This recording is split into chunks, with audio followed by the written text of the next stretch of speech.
जय हिंद दोस्तों, वंदे मातरम। स्वागत है आप लोगों का ग्रामीण कोचिंग में। बहुत दिनों के बाद आप लोगों से मुलाकात हो रही है। कुछ काम था, हम लोग आ नहीं पा रहे थे। दोस्तों, जैसा कि आप लोगों को पता है, जितने लोग भी चैनल पे शुरू से जुड़े थे, सबको पता है कि फिजिक्स में चैप्टर नंबर 1-2 हम पूरा थ्योरी उसका कंप्लीट करा चुके हैं। एक एक डिफिनीशन, एक एक फॉर्मूला हम लिखवा चुके हैं और उसे अच्छे से समझा चुके हैं और बहुत बच्चों को अच्छे समझ में आ चुका है। अगर आप लोग वो वीडियो नहीं देखे हैं तो जाके हमारे चैनल पर वीडियो देख सकते हैं या किसी और चैनल पर आप वो वीडियो देख सकते हैं। लेकिन कहीं सब देख लीजिएगा, आपको बेसिक पता होना चाहिए। लेकिन दोस्तों, हम लोगों ने उस टाइम बहुत व्यस्त होने के कारण पार्ट 1 और पार्ट 2, मतलब पार्ट 1 और पार्ट 2 जो फिजिक्स का है, उसमें हम लोग न्यूमेरिकल को छोड़ दिए थे। हम लोग बोले थे कि हम लोग आगे न्यूमेरिकल को अच्छे से पढ़ा जाएगा। तो अब वह टाइम आ गया है कि हम लोग न्यूमेरिकल, जिसको आंकिक प्रश्न कहते हैं, उससे हम लोग अच्छे से पढ़े। तो आज हम लोग फिजिक्स का चैप्टर नंबर 1 गति, जिसे इंग्लिश में मोशन कहते हैं, उसका हम लोग न्यूमेरिकल अच्छे से पढ़ने वाले हैं। तो दोस्तों, चलिए हम लोग शुरू करते हैं न्यूमेरिकल को। तो दोस्तों, जैसा सबको पता है कि न्यूमेरिकल में हम लोग क्वेश्चन को लगाते हैं, सवाल को लगाते हैं और न्यूमेरिकल को ठीक मैथमेटिक्स ढंग से किया जाता है। तो जैसे मैथ में हम लोग को मैथ के क्वेश्चन लगाने के लिए हम लोग को बेसिक फार्मूले आने चाहिए, ठीक उसी प्रकार फिजिक्स को लगाने के लिए भी हम लोग बेसिक फार्मूले आने चाहिए। तो हम यहाँ पर कुछ फार्मूले लिख दिए हैं जो इस चैप्टर में इतने फार्मूले हैं और इन्हीं की मदद से हम लोग आगे का क्वेश्चन लगाएंगे और बड़े से बड़े न्यूमेरिकल को भी सॉल्व करेंगे। तो आइए एक बार हम इस फार्मूले को दोहरा लेते हैं। तो देखिए दोस्तों, यह टॉपिक न्यूमेरिकल मतलब फार्मूला है। तो देखिए, पहला पता था आपको, चाल बराबर दूरी बटे समय होता है। चाल बराबर दूरी बटे समय, उसके बाद वेग बराबर विस्थापन बटे समय, फिर त्वरण। तो त्वरण का जो फार्मूला होता है ये होता है E बराबर V minus U upon T, मतलब अंतिम वेग माइनस प्रारंभिक वेग बटे समय। दोस्तों, यहाँ आप देख सकते हैं V का मान है अंतिम वेग और U बराबर प्रारंभिक वेग, T बराबर समय। चौथा दोस्तों, गति का प्रथम समीकरण V equal to U plus A T. दोस्तों, यहाँ पर A हो गया है U प्लस ए टी, जहां पर A क्या है, वस्तु का त्वरण है और V U तो आप ऊपर समझ गए हैं। पांचवा है गति का द्वितीय समीकरण S बराबर U T plus half A T square. यहाँ दोस्तों जो यस है, यह यस क्या है, एस वस्तु द्वारा तय की गई दूरी है। ठीक उसी प्रकार दोस्तों, इसका प्रयोग हम लोग दूरी के लिए करते हैं। जब भी अगर वस्तु की दूरी पूछेगा तो याद रखिएगा, गति के द्वितीय समीकरण का प्रयोग हम लोग ज्यादातर करते हैं। छठवां है गति का तृतीय समीकरण। दोस्तों, गति का तृतीय समीकरण v स्क्वायर बराबर u स्क्वायर प्लस 2as, जहां s क्या है, दूरी है, मतलब s का मान दूरी है। अगर क्वेश्चन में दूरी दिया है तो हम लोग अंतिम वेग निकालने के लिए गति का तृतीय समीकरण का प्रयोग करते हैं। दोस्तों, नीचे कुछ मात्रक है, जैसे दूरी का मात्रक होता है मीटर, विस्थापन मात्रक भी होता है मीटर, त्वरण का मात्रक होता है मीटर प्रति सेकंड स्क्वायर, और चाल का मात्रक होता है मीटर प्रति सेकंड, और समय का मात्रक होता है सेकंड। तो ये सब बेसिक है और इन्हीं बेसिक से हम लोग आज क्वेश्चन लगाएंगे। तो हम लोग बढ़ते हैं अपने पहले प्यारे और अच्छे न्यूमेरिकल की ओर। हाँ दोस्तों, हमारे पास प्यारा प्यारा क्वेश्चन आ गया है। आइए अब इस क्वेश्चन को हम पढ़ते हैं और समझते हैं। दोस्तों, पहला क्वेश्चन कह रहा है, एक वस्तु 6 मिनट में 48 मीटर की दूरी तय करती है, तो उस वस्तु का चाल ज्ञात कीजिए। तो दोस्तों, उस वस्तु का चाल पूछ रहा है। दोस्तों, एक बात रखिएगा, फिजिक्स का क्वेश्चन लगाते समय आपको सबसे पहले क्वेश्चन को बहुत ध्यान से पढ़ना है। एक बार, दो बार, तीन बार उस क्वेश्चन को पढ़िए और उस क्वेश्चन को पढ़ने के साथ साथ आप देखिए उस क्वेश्चन में आपको क्या दिया है और आपसे क्या पूछ रहा है। दोस्तों, फिजिक्स की सबसे बड़ी खास बात है कि उसके क्वेश्चन में ही आंसर का राज छुपा रहता है।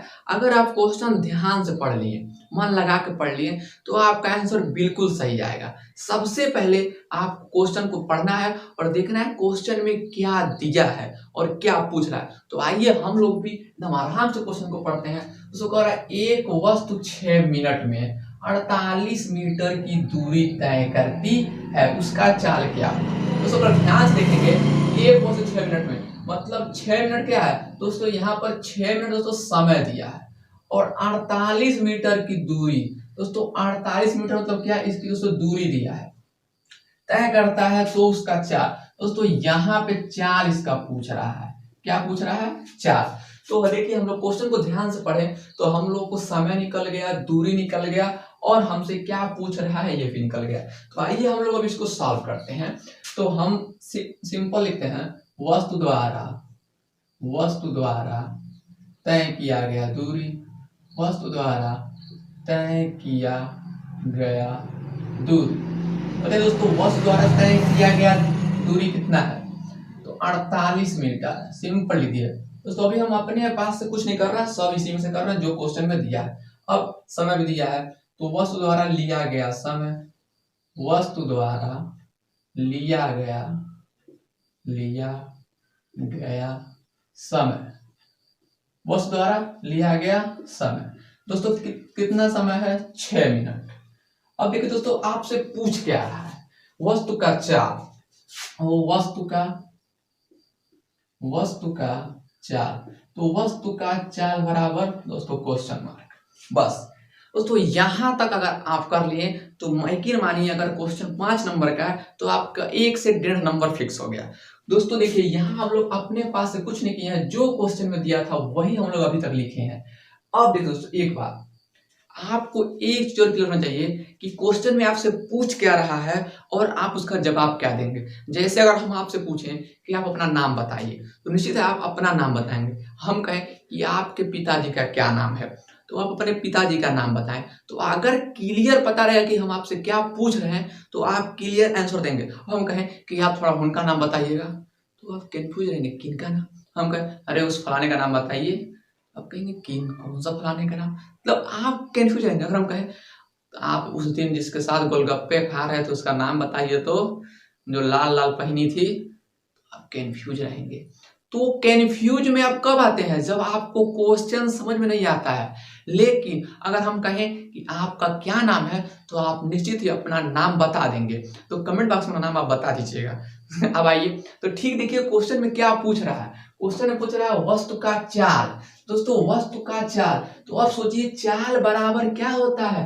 तो चाल बराबर दूरी बटे समय। तो सिंपल हम लिखते हैं, सूत्र का प्रयोग करने पे, सूत्र का प्रयोग करने पर, तो दोस्तों सूत्र का प्रयोग कीजिए। तो सूत्र क्या है? चाल बराबर, दोस्तों चाल बराबर क्या होता है? चाल बराबर दूरी बटे समय, दूरी बटे समय। याद रखिएगा, क्या पूछ रहा है ये आपको पता होना चाहिए। सिंपल दोस्तों, जब चाल हो गया तो यहाँ पर लिख लेते हैं मान रखने पर, मान रखने पर। तो देखिए दोस्तों, आप सिंपल मान रखिए, दूरी का मान कितना है? दूरी का मान है 48 मीटर। समय कितना है? 6 मिनट। दोस्तों दूरी 48 मीटर है, समय कितना है? 6 मिनट है। दोस्तों देखिए, दूरी यहाँ पर जो है वो मिनट में है और समय जो है मिनट में। दूरी मीटर में है, समय मिनट में है। तो अगर हम लोग इसको सेकेंड में चेंज कर लेते हैं तो हमारे लिए बहुत बढ़िया होगा, क्योंकि यह दूरी की छोटी मात्रक है तो हम लोग को समय की भी छोटी मात्रक लेकर चलना चाहिए। तो अगर यहाँ हम चेंज कर लें 6 मिनट को, दोस्तों आपको पता होगा 1 मिनट में 60 सेकंड होते हैं, तो आप 6 में 60 से मल्टीप्लाई कर देंगे, 6 से 36, 360 सेकेंड हो जाएंगे। तो यहाँ पर हम 360 सेकेंड लिख देते हैं, 360 सेकेंड। अब बस दोस्तों इसको हम काट देते हैं, अब हमारा आंसर आराम से निकल जाएगा। तो थोड़ा दोस्तों काटिए, अगर इसको हम काट दें तो 12 चौको 48, 12 तिहाई 36, 30 सेकेंड। यह एक बार दोस्तों और कटेगा, 2 दूनी 4 और 2 15 30 सेकेंड। दोस्तों यह आपका आंसर हो जाएगा 2/15 मीटर प्रति सेकेंड हो जाएगा इसका चाल। दोस्तों आई होप आप लोग को यह क्वेश्चन समझ में आ गया होगा। अगर आपको यह क्वेश्चन नहीं समझ में आया है तो आप लोग एक बार फिर से वीडियो को अच्छे से बढ़ते हैं अपने दूसरे क्वेश्चन की ओर। ये क्वेश्चन तो आप लोग अच्छे से समझ में आ गया। दोस्तों देखिए, दूसरा क्वेश्चन और पहला क्वेश्चन सेम है। आइए इसमें हम थोड़ा सा कुछ करते हैं। इसमें कह रहा है एक वस्तु 10 मिनट में 100 मीटर की दूरी तय करती है, तो उसका चाल क्या होगा? देखो ठीक, यह क्वेश्चन पहले क्वेश्चन के ही जैसा है।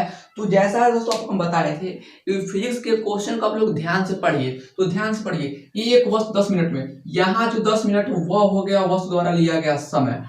100 मीटर की दूरी, यहाँ जो 100 मीटर वह हो गया वस्तु की दूरी। अब देखिए आपसे क्या पूछ रहा है, तो उसका चाल। दोस्तों यहाँ आपसे उसका चाल पूछा है, तो आइए सीधे इसको हम हल करते हैं। और सबसे पहले लिखते हैं जो हमें ज्ञात है। तो हमें क्या ज्ञात है? वस्तु द्वारा तय किया गया दूरी, वस्तु द्वारा तय किया गया दूरी। तो दोस्तों वस्तु द्वारा तय किया गया दूरी कितना है? 100 मीटर है, 100 मीटर। अब दोस्तों जब दूरी तय किया है तो ये समय भी लिया है, तो वस्तु द्वारा लिया गया समय, वस्तु द्वारा लिया गया समय। तो जी हाँ दोस्तों, वस्तु द्वारा लिया गया समय कितना है? तो आप देखिए 10 मिनट है, 10 मिनट है। दोस्तों देखिए मीटर की, यहाँ पे मीटर है, यह दूरी की सबसे छोटी इकाई में, तो हम लोग जो 10 मिनट है उसको भी हम लोग समय के सबसे छोटी इकाई में चेंज कर लेते हैं। तो इसको हम लोग चेंज करते हैं अब सेकंड में। जैसा आपको पता है 1 मिनट में 60 सेकंड होते हैं, तो ठीक उसी प्रकार 10 मिनट में 600 सेकंड होंगे, 10 मिनट में 600 सेकंड होंगे। अब देखिए हमसे क्या पूछ रहा है, हमसे पूछ रहा है वस्तु का चाल, वस्तु का चाल। दोस्तों आप लोग हम बताएं कि जो पूछे वह आप लोगों को क्लियर रहे कि आपसे पूछ क्या रहा है, तभी ना आप बताएंगे कि आपको बताना क्या है। जैसे हम आपसे पूछे आपका नाम क्या है, बताएंगे हमारा नाम यही है। तो वस्तु का चाल, तो अब देखिए वस्तु का चाल मतलब चाल बराबर क्या हमको आपको पढ़ाए हैं, तो पढ़ाए चाल बराबर दूरी बटे समय। तो यह सूत्र है, तो लिखिए अब सूत्र का प्रयोग करने पर, सूत्र का प्रयोग करने पर, सूत्र का प्रयोग करने पर, तो दोस्तों सूत्र का प्रयोग कीजिए। सूत्र तक क्या कहता है? चाल बराबर दूरी बटे समय। दोस्तों सूत्र कहता है चाल बराबर दूरी बटे समय। अब सिंपल आप यहाँ पे मान रख दीजिए। तो दूरी का मान कितना है दोस्तों? दूरी का मान है 100 मीटर, दूरी का मान है 100 मीटर। समय कितना है दोस्तों? समय है 600 सेकेंड, 600 सेकेंड। तो देखिए 2 जीरो से 2 जीरो खत्म, तो आपका बच गया 1/6, ऊपर बच गया मीटर और नीचे बच गया सेकेंड। तो दोस्तों इसको हम ऐसे भी लिख सकते हैं 1/6 मीटर प्रति सेकेंड आंसर। दोस्तों आई होप आप लोग को यह क्वेश्चन भी अच्छे से समझ में आ गया होगा। दोस्तों देखिए करना कुछ नहीं है, आप क्वेश्चन को ध्यान से पढ़िए और देखिए क्वेश्चन में क्या क्या दिया है। अगर आप क्वेश्चन में जो दिया उसे पा गए और क्वेश्चन में क्या पूछ रहे हैं अगर आप उससे पा गए तो आपको कुछ नहीं करना। अगर आपको बस फार्मूला याद है तो आप क्वेश्चन आराम से लगा लेंगे। दोस्तों आप 1-2 क्वेश्चन बता दिए हैं, आप इसी पे अपने मन से 3-4 क्वेश्चन घर पे बनाइएगा, आपसे क्वेश्चन लग जाएगा। अब हम बढ़ते हैं अपने दूसरे फार्मूले और दूसरे क्वेश्चन की ओर।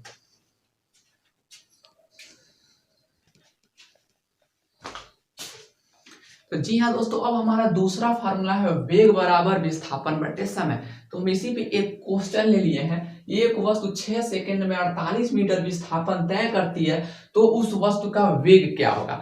दोस्तों देखिए आप बिल्कुल मत घबराइए, आप हम क्या बोले कि आप क्वेश्चन बढ़िया से पढ़िए, जो मिलता है उसे लिखिए, जो पूछ रहा है उसका सूत्र लिखिए, फिर उसे सॉल्व कीजिए, आंसर आपके हाथों में रहेगा, उसे चुटकियों में। तो फिर हम वही रूल अपनाते हैं। देखिए एक वस्तु 6 सेकंड में, दोस्तों 6 सेकंड का मतलब क्या हो गया? यहाँ पर समय दे दिया है 48 मीटर, तो 48 मीटर मतलब वस्तु का विस्थापन और दूरी। दोस्तों बता दें आपको, विस्थापन और दूरी में कोई फर्क नहीं होता है, दोनों दोस्तों मीटर में ही नापे जाते हैं और दोनों एक दूरियों को दिखाते हैं। लेकिन दो स्थानों के बीच की सबसे जो छोटी दूरी रहती है, शॉर्टकट दूरी, उसी को विस्थापन कहते हैं। तो हम कह सकते हैं दूरी इक्वल टू विस्थापन होता है। तो आप बिल्कुल मत घबराइए, विस्थापन भी एक प्रकार का दूरी ही है। तो यहाँ पर दे दिया वस्तु का विस्थापन। अब आपसे पूछ रहा है वेग। दोस्तों यहाँ आपसे वेग पूछा है, दोस्तों वेग पूछ रहा है तो मत घबराइए। वेग मतलब भी होता है चाल, लेकिन दोस्तों चाल में वस्तु की दिशा फिक्स नहीं होती है, लेकिन वेग में केवल दिशा फिक्स होने के कारण ही वेग को वेग कहते हैं। जिस दिन चाल में दिशा फिक्स हो गई तो चाल दिशा तो चाल नहीं, चाल वेग हो जाएगा। तो बस इतना सा फर्क है, तो आप बिल्कुल मत घबराइए। तो अब देखिए क्वेश्चन में दिया क्या, फटाफट फटाफट आप लिखिए। तो लिखिए वस्तु द्वारा तय किया गया विस्थापन। दोस्तों वहां हम लिखते थे दूरी, यहाँ हम लिखेंगे विस्थापन, क्योंकि क्वेश्चन में हमें दिया है विस्थापन। तो विस्थापन कितना है? 48 मीटर। और तो यह समय भी दिया है, तो लिखिए वस्तु द्वारा लिया गया समय, वस्तु द्वारा लिया गया समय। देखिए दोस्तों वस्तु कितना समय लिया है, वस्तु जो समय लिया है वह 6 सेकंड है।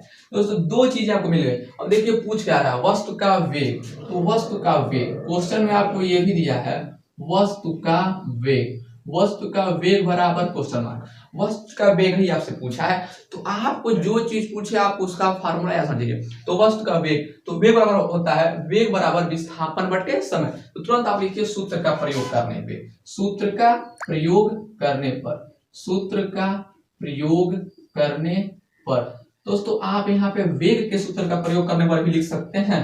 तो दोस्तों सूत्र लिखिए, सूत्र क्या है आपका, सूत्र हो जाएगा वेग बराबर विस्थापन बटे समय, विस्थापन बटे समय।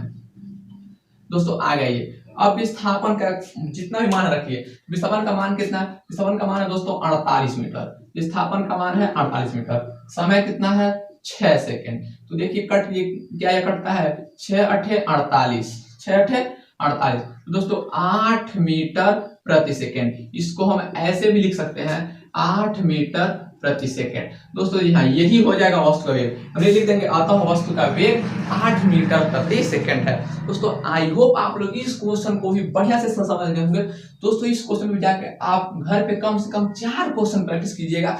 अब आप सोचेंगे हम 4 क्वेश्चन कहाँ से बनाएंगे, तो अब कुछ नहीं करना है, यहाँ हम जो जो मान दिया उसको आप चेंज करके ठीक ऐसे ही कर लीजिएगा।